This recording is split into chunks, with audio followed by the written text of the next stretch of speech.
मोहर लगेगी।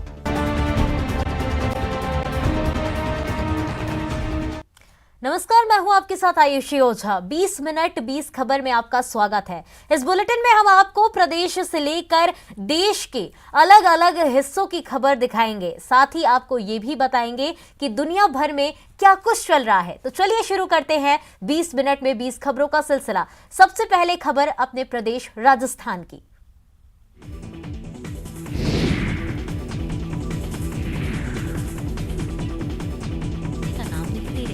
और थमे भी कैसे, जनप्रतिनिधि ही जब कोरोना गाइडलाइंस की जमकर धज्जियां उड़ाने लगे तो आम आदमी की कौन बात करे। बयाना विधायक अमर सिंह जाटव का एक वीडियो सोशल मीडिया पर वायरल हो रहा है, जिसमें वो बगैर मास्क के नजर आ रहे हैं और सैकड़ों लोगों की उपस्थिति में स्वागत सम्मान कार्यक्रम में भाग लेने के लिए पहुंचे हैं, जहां ज्यादातर लोग बिना मास्क और सोशल डिस्टेंसिंग की धज्जियां उड़ाते हुए नजर आ रहे हैं।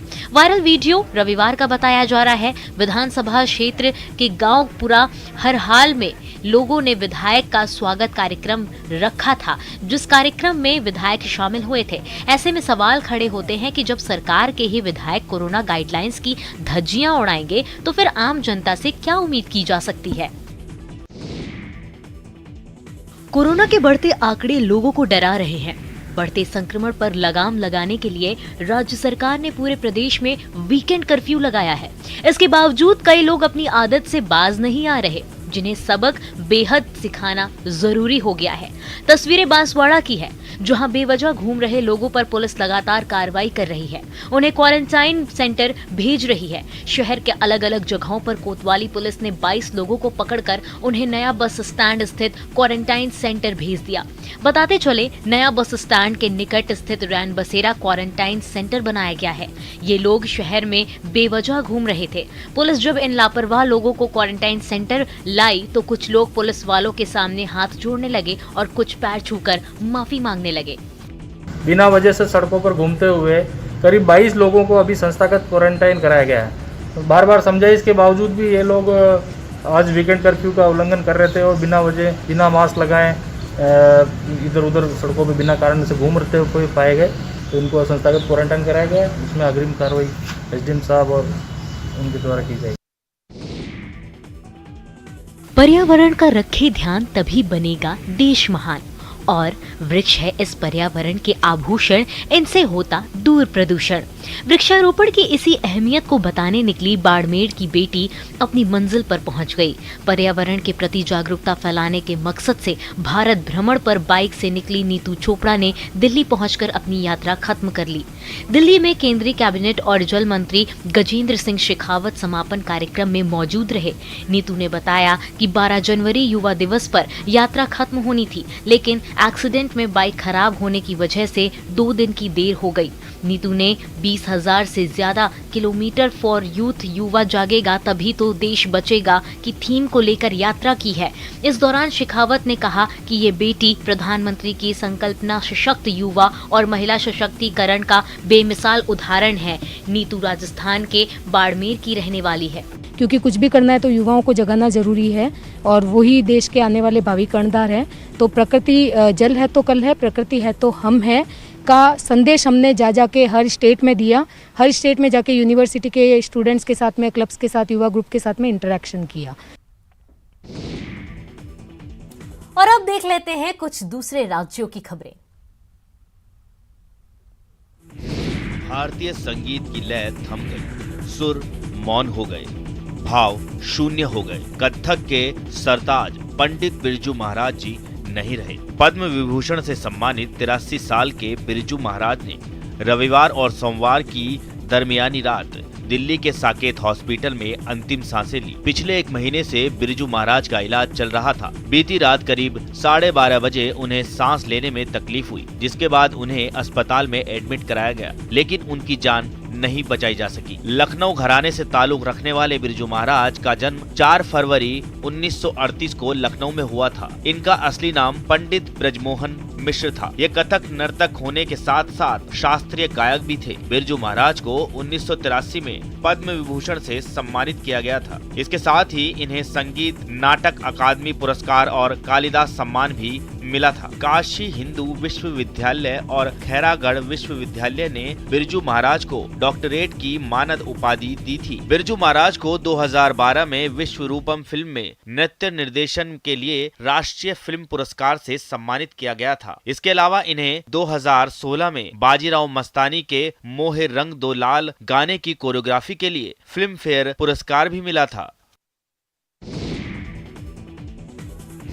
तीसरी लहर के बीच लोगों की भारी भीड़ में शामिल लोग न सोशल डिस्टेंसिंग का पालन कर रहे और न मास्क लगाने की जहमत उठा रहे हैं, वो भी तब जब कोरोना के बढ़ते आंकड़े डरा रहे हैं। हैरान परेशान करने वाली ये तस्वीरें उत्तर प्रदेश के उन्नाव से आई है। जी हाँ, उन्नाव में खुद को बसपा प्रत्याशी बताने वाले देवेंद्र सिंह ने कोविड नियमों को तार-तार करते हुए बिना मास्क के भीड़ जुटाकर जनसंपर्क किया और अपने समर्थकों के साथ गलियों में जुलूस निकाला। शुक्लागंज के प्रेमनगर अंबेडकर पार्क में जनसभा को भी संबोधित किया। इतना सब होता रहा और उन्नाव प्रशासन अनजान बना रहा। यहाँ शक्ति प्रदर्शन के लिए आचार संहिता की धज्जियां उड़ाई गई, कोरोना प्रोटोकॉल को तार-तार किया गया। आपको बता दें कि उन्नाव की सदर सीट से बसपा से दावेदारी कर रहे देवेंद्र सिंह ने बिना अनुमति भीड़ जुटा ली और बिना मास्क के भीड़ जुटाकर जनसंपर्क किया। इन तस्वीरों को देखकर साफ कहा जा सकता है कि उन्नाव जिला प्रशासन प्रत्याशियों के जुलूस पर रोक लगाने में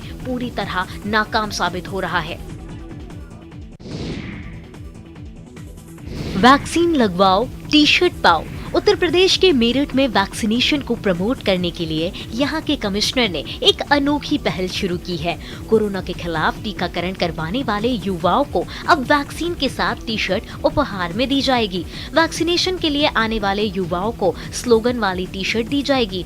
मेरठ मंडल के सभी 6 जिलों में यह अभियान चलाया जाएगा। ऐसा करने के पीछे बड़ा कारण जल्द से जल्द युवाओं को 100% वैक्सीनेटेड करना है। वैक्सीनेशन के बदले टी शर्ट का यह अभियान शुरुआत में मेरठ मंडल के 6 में से 2 जिलों में चलेगा। पहले फेज में मेरठ और बुलंदशहर में यह प्रयास किया जाएगा। पहले फेज में लकी ड्रॉ निकालकर टी शर्ट बांटी जाएगी। बाद में हर वैक्सीन लगवाने वाले युवा को टी शर्ट दी जाएगी। मैंने बिल्कुल अभी वैक्सीन लगवा लिया और सब बच्चों को मैं यही कहूँगी that they should go for it and they should not have any confusion in their mind. तो ये जो कदम उठाया है सरकार ने, मोदी जी ने, ये बहुत बड़ा कदम और बहुत अच्छा कदम है, जिससे खासकर बच्चे ही नहीं, पेरेंट्स भी और हम जिस तरीके से लगे हुए हैं सारे हेल्थ वर्कर्स, वो भी बहुत खुश हैं और सेटिस्फाइड हैं। उम्मीदों का टीका महामारी के पंजे से तो बचाता ही है, असाध्य बीमारियों से भी छुटकारा दिलाता है। कुछ ऐसा ही हुआ पिटरवार के इस शख्स के साथ, जिनका नाम है दुलारचंद मुंडा। 4 साल पहले सड़क हादसे ने उनकी जिंदगी ही बदल दी। न पांव पर खड़े हो पाते थे, न जबान साथ देती थी। तब से खाट पर जिंदगी की जंग लड़ रहे थे। तभी चमत्कार हुआ। स्थानीय आंगनबाड़ी सेविका ने घर पर ही उन्हें कोविशील्ड का पहला टीका क्या लगाया। अगले ही दिन बेजान शरीर में जैसे जान सी आ गई। रीढ़ की बीमारी ठीक हो गई तो जबान भी कैंची सी चलने लगी। पूरा तो कुछ न बोला नहीं पा रही उतना, मैं कुछ इतने जब से 6 तारीख के ले लियो सुआ, तब से तीन बदन भी तीन फुर्ती आवे लगल। खुशी है मैंने कैसन खुशी से चले लालन बेस पूजा है। अच्छा, पहले कैसन रहा हलो? पहले धीरे दुख में रही अथी से। पौष पूर्णिमा के स्नान के अवसर पर धर्म नगरी में ठंड और कोरोना का खासा असर देखने को मिला। जहां हजारों की संख्या में श्रद्धालुओं की भीड़ लगी रहती थी, वहां चंद लोग ही देखने को मिले। जी हां, ये नजारा है वाराणसी के 80 घाट का, जहां चंद लोग ही भागीरथी में स्नान करते नजर आए। पुरोहितों की चौकियां सुनसान पड़ी थी, न मंत्रों की गूंज सुनाई दे रही थी और न ही हर हर महादेव के जयकारे गूंज रहे थे। जबकि तस्वीरें पौष पूर्णिमा के दिन की हैं। इस दिन काशी से प्रयागराज तक गंगा किनारे श्रद्धालुओं की संख्या लाखों में होती है, लेकिन काशी के घाट सुनसान पड़े हैं। पहले तो हजारों की भीड़ थी और अभी तो कोरोना के चलते एकदम भीड़ है ही नहीं है घाट पर। ऐसा क्यों कर? और ठंड भी है, इसके कारण मतलब जनता आ नहीं रही है। और पहले बहुत भीड़ लगता था, लेकिन अब भीड़ एकदम नहीं है। अगले बार आया था तो हजारों संख्या में दिख रहे थे, और अभी तो लॉकडाउन की वजह से, कोरोना की वजह से भीड़ ही नहीं है। ऐसा नजारा सिर्फ 80 घाट का ही नहीं, बल्कि सभी घाटों का रहा। संगम नगरी प्रयागराज के माघ मेले में आए कई संत महात्मा अपने अनूठे अंदाज और खास गेटअप की वजह से श्रद्धालुओं के बीच आकर्षण का केंद्र बने हुए हैं। इन्हीं में से एक हैं शिवयोगी मौनी महाराज, जिन्हें लोग रुद्राक्ष वाले बाबा के नाम से भी जानते हैं। जी हाँ, सिर से कमर तक रुद्राक्ष ही रुद्राक्ष। रुद्राक्ष की एक दो नहीं बल्कि तकरीबन 500 मालाएं। कोई माला 11 रुद्राक्ष की है तो कोई 21, 51 और 108 रुद्राक्ष की। बाबा के शरीर पर तो रुद्राक्ष रहते ही हैं, इसके साथ ही करीब 100 माला वो अपने सिर पर भी बांधे रहते हैं। इनमें कई रुद्राक्ष एक मुखी हैं तो कई 16 मुखी तक। 11,000 रुद्राक्ष का संकल्प करीब 3 साल पहले ही पूरा हो चुका है और वो 51,000 रुद्राक्ष धारण करने के लक्ष्य पर हैं। 11,000 से ज्यादा रुद्राक्ष धारण करने वाले ये बाबा हैं शिवयोगी मौनी महाराज। मौनी बाबा अमेठी के परमहंस आश्रम के महंत हैं। रुद्राक्ष वाले बाबा की खासियत ये है कि वो न तो खरीदे हुए रुद्राक्ष पहनते हैं और ना ही किसी से मांगते हैं। वो सिर्फ वही रुद्राक्ष पहनते हैं जो किसी संत या महापुरुष द्वारा उन्हें भेंट किए जाते हैं। उनके भक्त भी उनकी कठिन साधना को देखकर हैरत में पड़ जाते हैं। रुद्राक्ष वाले मौनी महाराज मेले में जहाँ भी जाते हैं वहाँ भीड़ से घिर जाते हैं। दाने दाने पर लिखा है खाने वाले का नाम। इस कहावत को सामाजिक संस्था रोटी बैंक के लोग सही में चरितार्थ कर रहे हैं। हर दिन 100 से अधिक जरूरतमंदों को भोजन देकर मानवता की अनूठी मिसाल पेश कर रहे हैं। कभी कभी जरूरतमंदों की संख्या 200 से 500 तक भी हो जाती है, फिर भी सभी को भोजन दिया जाता है। तस्वीरें हिमाचल प्रदेश के नाहन की है। दशमेश सेवा सोसाइटी और रोटी बैंक के अध्यक्ष सरबजीत सिंह के मुताबिक इस महीने 60 परिवारों को राशन वितरित करने का लक्ष्य रखा गया है, जिसके तहत नाहन में करीब 40 परिवारों को महीने भर का राशन उपलब्ध कराया गया, जबकि 20 परिवारों को राशन उनके घर तक पहुंचाया जाएगा। रोटी बैंक का मुख्य मकसद जरूरतमंदों को 2 वक्त की रोटी मुहैया कराना है। भी कोरोना को देखते हुए घर घर जाके राशन देने का फैसला किया गया जी।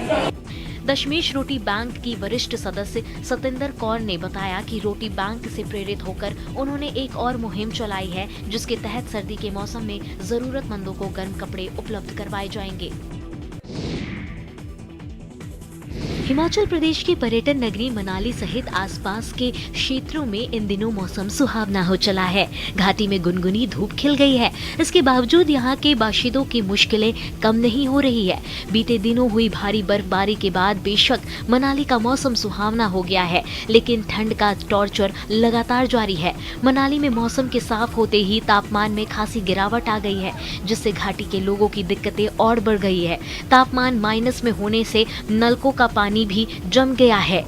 वहीं दूसरी ओर वाहन चालकों को भी वाहन चलाने में खासी दिक्कतें आ रही है। इसके अलावा घाटी में मौसम सुहाना होने के बाद हिमस्खलन का भी खतरा बढ़ गया है। जिला प्रशासन ने लोगों से हिमस्खलन वाले क्षेत्रों का रुख न करने की अपील की है।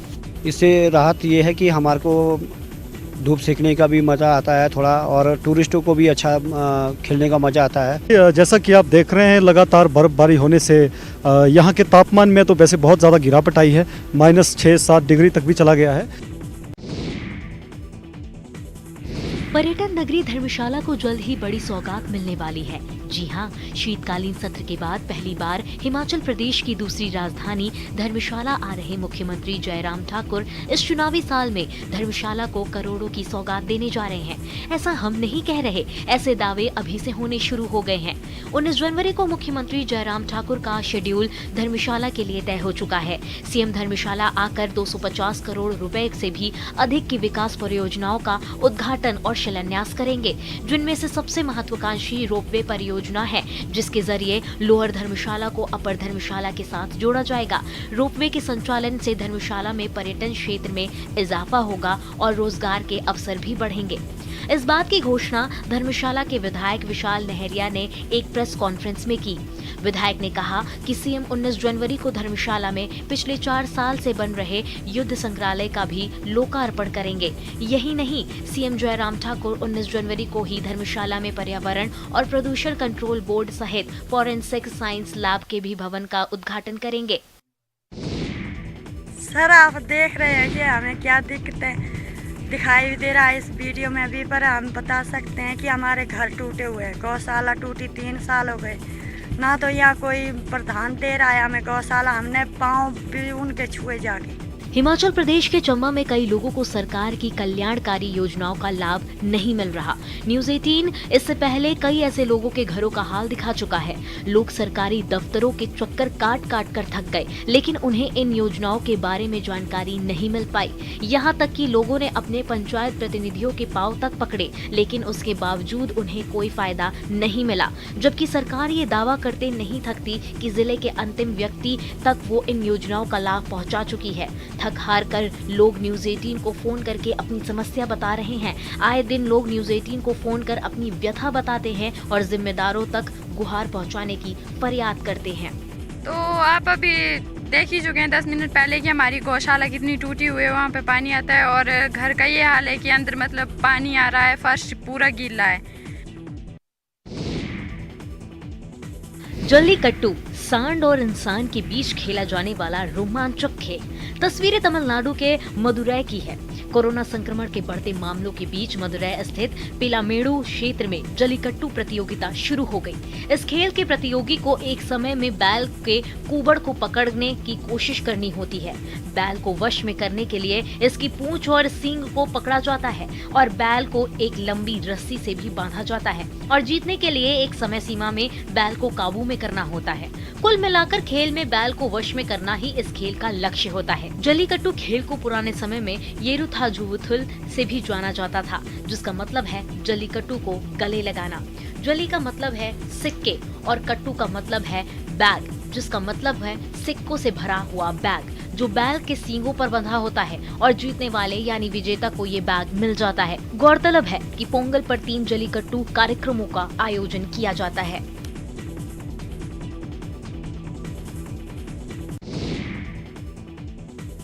आईएनएस खुखरी युद्धपोत विशाखापट्टनम से द्वीप पहुंच गया है। द्वीप कलेक्टर सलोनी राय ने बताया कि 26 जनवरी को इसे द्वीप प्रशासन को देने की प्रक्रिया की जाएगी। इसे डिस्प्ले पर रखा जाएगा और लोगों के लिए भी इसमें सारी सुविधाएं दी जाएगी कि लोग भी इसे अंदर से देख पाए।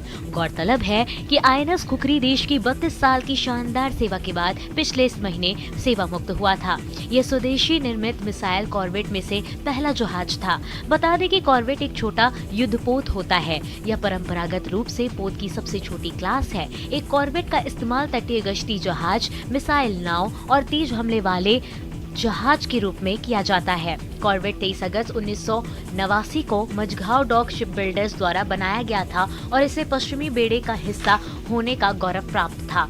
आईएनएस खुखरी के 6,44,897 समुद्री मील से अधिक की दूरी तय की, जो दुनिया का 30 बार चक्कर लगाने के बराबर है। इसके अलावा ये दूरी पृथ्वी और चंद्रमा के बीच की दूरी का 3 गुना है। ये जहाज भारतीय सेना के गोरखा ब्रिगेड से जुड़ा था।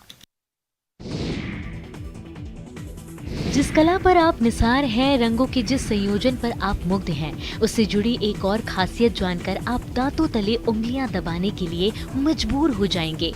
आमतौर पर कला की दुनिया के लोग फक्कड़ होते हैं, लेकिन यहाँ मामला अलग है। जी हाँ, केरल के कोट्टायम में नए साल की बम्पर लॉटरी में पेंटिंग करने वाले एक स्थानीय कामगार ने 12 करोड़ रुपए जीते हैं। अयमानम के सदानंदन ने तिरुवनंतपुरम में लकी ड्रॉ जारी किए जाने से चंद घंटे पहले ही रविवार सुबह एक विक्रेता से लॉटरी टिकट खरीदा था। पिछले 50 वर्षों से पेंटिंग कर रहे सदानंदन ने संवाददाताओं से कहा कि उन्होंने सुबह सिल्वन नाम के लॉटरी विक्रेता से उस वक्त यह टिकट खरीदा था जब वो मांस खरीदने के लिए बाजार में गए थे। सदानंदन इस पैसे से अपने बच्चों के बेहतर जीवन यापन की व्यवस्था करेंगे।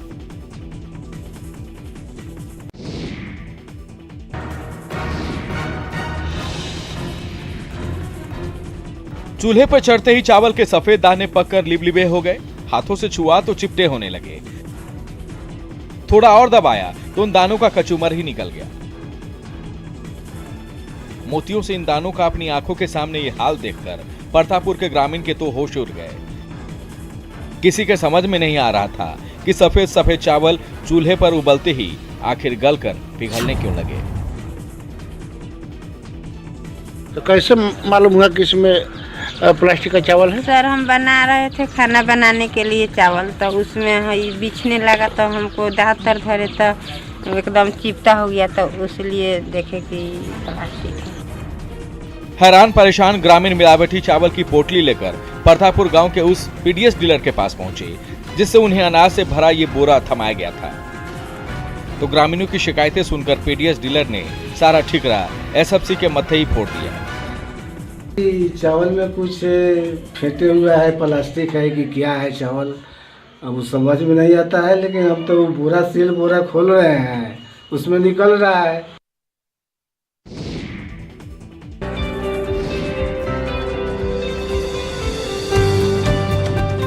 बांस की सख्त रेशों को आकार देते माहिर हाथ, बांस के बेजान टुकड़ों में जान भरते माहिर हाथ। हसनगंज की ये महिलाएं कल तक अपने हालात पर बेबस थी। पति की नौकरी छूटते ही दाने दाने की मोहताज थी। जब जीविका जैसी संस्था ने हाथ बढ़ाया तो इन महिलाओं ने उन हाथों को थामने में देर नहीं की। बांस के टुकड़ों से कारीगरी सीखी और आज वही महिलाएं बांस के छोटे छोटे टुकड़ों से कमाल की कारीगरी कर रही है। टिफिन क्लियर सीख चुके हैं और चाय बनाने के लिए सीख चुके हैं और क्लिप बनाने भी सीख चुके हैं और चटाई बुनने भी सीख चुके हैं।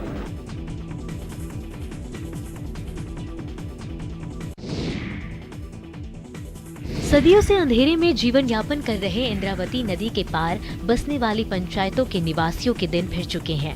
माओवाद का टापू ध्वस्त हो चुका है। लाल आतंक से फैला अंधियारा छट गया है। नक्सलवाद की राजधानी अबूझमाड़ की छाती पर विकास का पुल तैयार होने से आदिवासी जनजीवन में आमूल चूल परिवर्तन दिख रहा है। चिरपाल, तुमरीगुड़ा, काउरगांव और पाहुरनार के साथ आधा दर्जन से अधिक पंचायतों में बिजली के पोल पहुंच चुके हैं। जल्द ही इनके घर अब इलेक्ट्रिक की दुधिया रोशनी से रोशन होंगे। अभी जो ये पुल बना है छितनार में, और जो किस तरीके से राहत महसूस हो रही है ग्रामीणों को और आने जाने वाले लोगों को? अच्छा सुविधा मिल गया आवागमन के लिए। पहले तो बहुत दिक्कत जाती थी। पहले कैसे करते थे? पहले नाव से या डोंगी से। तो कई लोगों की इसमें जान भी गई होगी। हाँ, बहुत जल्दी जान गई नाव डूबने से। नाव डूबने से। अभी अब तो इस तरीके से कोई परेशानी नहीं है।